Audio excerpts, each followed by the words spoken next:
Welcome to Startup Health TV, where we celebrate the entrepreneurs and innovators who are transforming health. I'm Logan Plaster. My guest today is Jade Kearney, the CEO and founder of She Matters. Jade, thanks so much for joining me today. Thank you for having me. I'm so happy to be here with you. You are one of the newer members of the Startup Health family, and so I'm excited to hear more about your story.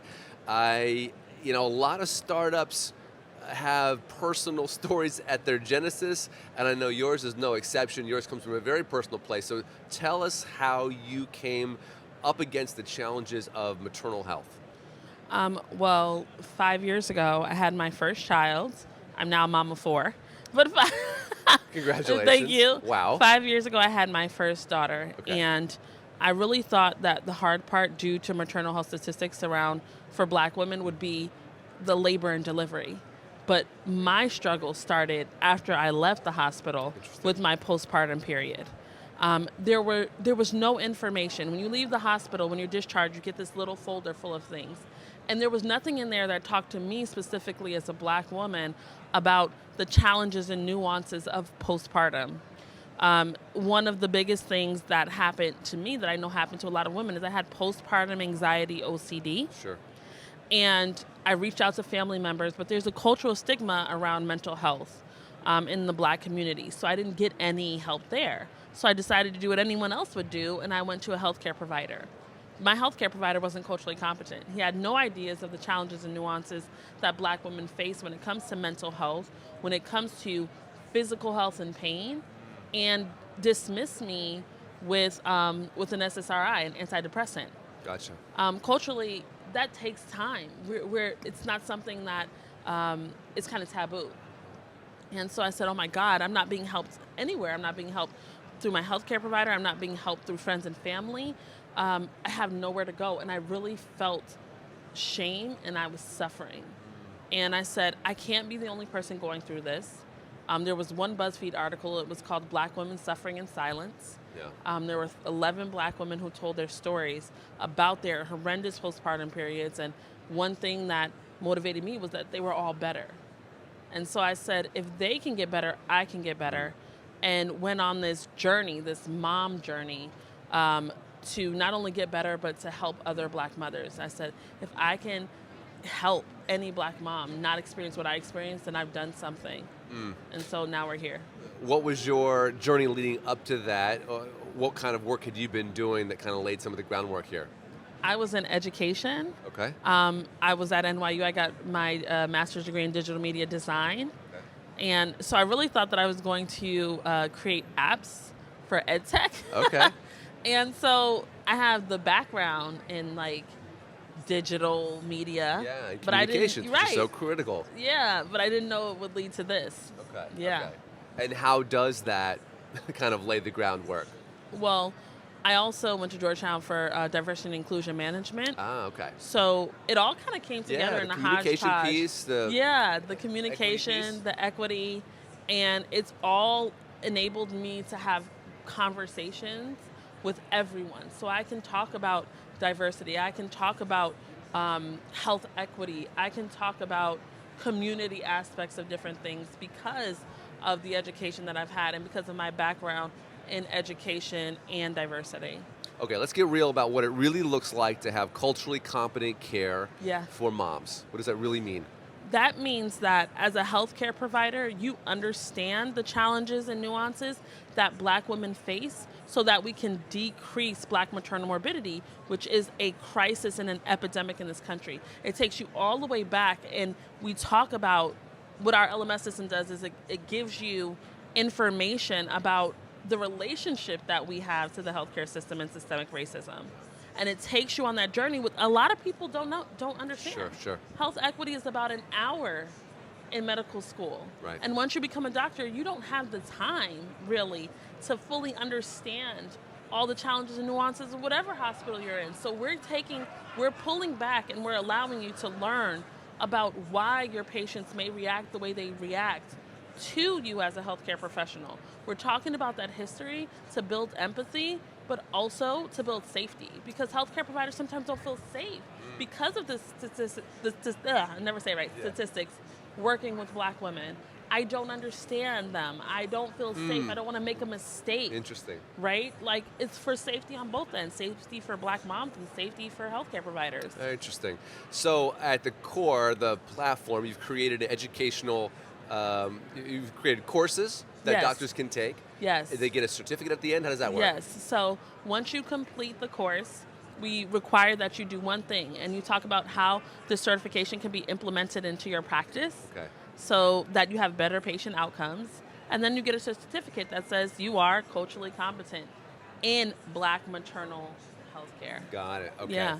You know, one thing that kind of jumps out to me is I wonder, what are some of the tools that are translatable outside of, let's say you have got a white doctor and you have a Black mother. You know, I'm thinking about the tools of listening, of active listening. What are some of the ways that that you're training people that even goes beyond cultural competency, but you're just helping them be more aware and in the moment? Okay, one thing is that a lot of healthcare providers, no matter who you're working with, you're trained to get a yes. Okay.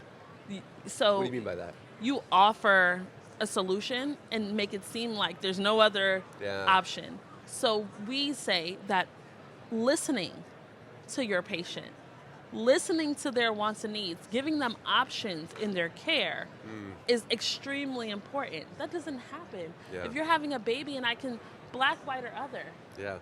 okay, we're going to do a C-section. Okay, Right. we're going to do the, wait a minute, hold on. Here are your options. We're going to, we can break your water. How do you feel about that? Yeah. We can, offer. Here's what will happen if we do yes, this. Here's what offering will happen. options. Yeah. Talking to the person, waiting for a response. Those things, those are transferable skills. Yes. Yeah. Yes. Giving a patient more autonomy, more information. Yes. Bringing them into the conversation. Absolutely.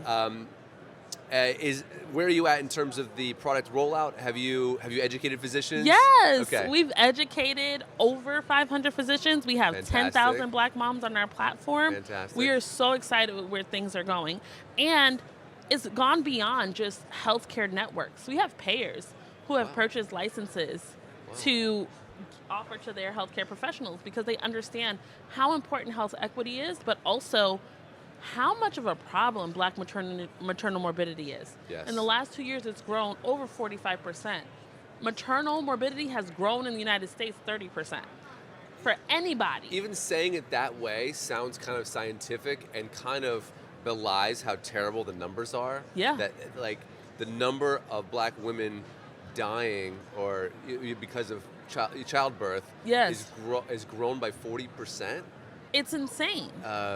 Is There was a Black mom who recently died, I believe it was in Ohio last week, perfectly healthy, Wow. brain hemorrhage. No one was listening to her and ended up dying on the table. She was complaining of pain, and that's one thing we talk about, is that people think that Black women, healthcare providers think that Black women have a higher threshold for pain, Yeah. but you wouldn't even understand that that is because the foundation of gynecology was founded in slavery. Right. And Black women were used for experimentation. So that we talk about all of that, Yeah. right? Yeah, yeah. And those you can see those numbers still in med school surveys today. Yes. That those thoughts persist. It's wild. You mentioned the education piece, which I understand, and then you said you had 500 moms on the platform. 10,000 Oh, moms. sorry, 10,000. 10,000 moms. How do they interact? So I understand the education piece. So are they coming on for actual care, telemedicine? What are they getting? All of it. So when they get on the platform, they can talk to other moms in the community to validate their experience, whether I can't breastfeed, Okay. I'm The having community challenges. element. Yes, the community element. Then you have the culturally relevant resources. My co-founder, Marguerite Pierce, will tell you, you can find more about the postpartum period of dogs than Black women, which is terrible. So we've created this hub of information around the postpartum period for Black mothers. And then we have this database full of healthcare providers that are culturally competent. Got it. And one thing that we offer to Black moms is free therapy. Got it. So we have therapists on our platform, and moms can have a therapy session through our platform with a culturally competent healthcare provider for free. How do you afford offering free therapy? So, free. If you have health insurance, and this is the thing that I always love to talk about.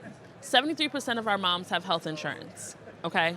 So they don't want to deal with the red tape around their insurance and mental health care services Yeah. because they feel like they're not seen and heard. So they come to us to help them find a healthcare provider. So we find a healthcare provider that takes their insurance, and then what we do is we cover the cost of like the copay. Okay. So if the copay is $10, $15, and we do that through donations. Got it. Okay. So you have a whole System. a funder side of the system. Yeah, Nice. yeah. Okay. And if someone does not have health care, they don't have health insurance, we have over 2,000 donated hours from therapists. Okay. Yeah. So it's a whole paradigm shift in terms of how the care is being delivered. Yeah. And the need for it. What are you most excited about for what's coming next? We are so excited about our wearable technology. Okay. So we have a symptom tracker for preeclampsia and eclampsia and HELLP syndrome, Okay. which is basically high blood pressure during or postpartum. Yep. And no one has a symptom tracker. They give you a sticker to put on your refrigerator, like a magnet, and says the sign and symptoms are this or that. Well, what we've done is like we've created this wearable tracker that pairs with your Apple Watch Okay. or your iPhone, and it can tell you if you just go through and like check. Yeah, you should go to the hospital. Yes, you should check in with your healthcare provider. Nice. Yes, it seems like you might be having a preeclampsia or eclampsia syndrome. Okay. Yeah. And what about in terms of collaborations or partners? Who are you excited to work with? Well, right now we're really excited to work with smaller healthcare clinics. Okay. So we've been focused on like the larger hospitals, but we have some awesome things coming in the future with like small clinics throughout New York, which total big hospitals. I'm really excited about it. That's so awesome. Jade, Yeah. I appreciate you taking the time with me. It's so exciting to watch your journey, which is happening fast. Yeah. You just started this company, and you're Yeah. already having a huge impact on thousands of women's lives. Thank you. So congratulations on the moves, and we'll be watching you in the year to come. Thank you so much. Thank you. All right. Thanks, Jade. Thanks.